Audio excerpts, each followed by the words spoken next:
আসসালামু আলাইকুম। খবর প্রকাশ মাল্টিমিডিয়ার প্রথম ভিডিও সংবাদ প্রোডাকশনে সবাইকে আমন্ত্রণ। সঙ্গে আছি আমি কাজী লুৎফুল কবির। সরকারের নির্বাচনী অঙ্গীকার বাস্তবায়নে ৫ বছরে ২৫ কোটি গাছ লাগানোর কর্মসূচির অংশ হিসেবে পাবনায় বৃক্ষরোপণ কার্যক্রম উদ্বোধন করা হয়েছে। বুধবার ১ এপ্রিল সকালে পাবনা সড়ক বিভাগের আয়োজনে পাবনা টাউন অ্যান্ড সেকশন হতে বাস স্ট্যান্ড কাঁচপাড়া পর্যন্ত বৃক্ষরোপণ কর্মসূচির উদ্বোধন করেন জেলা প্রশাসক ডক্টর শাহেদ মোস্তফা।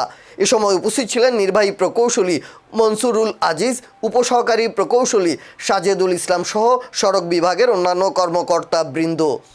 উদ্বোধন শেষে জেলা প্রশাসক বলেন, দেশকে সবুজায়ন করতে সরকার নানাবিধ উদ্যোগ নিয়েছে।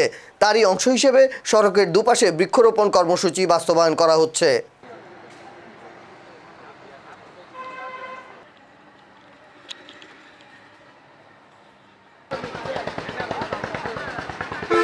দেশে ৫ বছরে ২৫ কোটি গাছের চারা লাগানোর যে প্রক্রিয়া, যে পরিকল্পনা, তারই অংশ হিসেবে আমরা পাবনায় প্রায় ৫,০০০ গাছ লাগাবো এই সড়কের পাশে। তারই অংশ হিসেবে আজকে এই কাজের উদ্বোধন করা হলো এবং সারা দেশের এই কার্যক্রম চলমান থাকবে এবং আমরা চাই যে সারা দেশ সবুজে ভরে যাক এবং বৃক্ষ আমাদের যে অক্সিজেন দেয় এটি আমাদের জন্য খুবই কার্যকরী, কিন্তু বৃক্ষ নিধন আমরা চাই না এবং সারা দেশ যাতে বৃক্ষে পরিপূর্ণ হয়ে যাক এই কার্যক্রমের অংশ হিসেবে আমরা আজকের এই বৃক্ষরোপণ কার্যক্রম শুরু করেছি।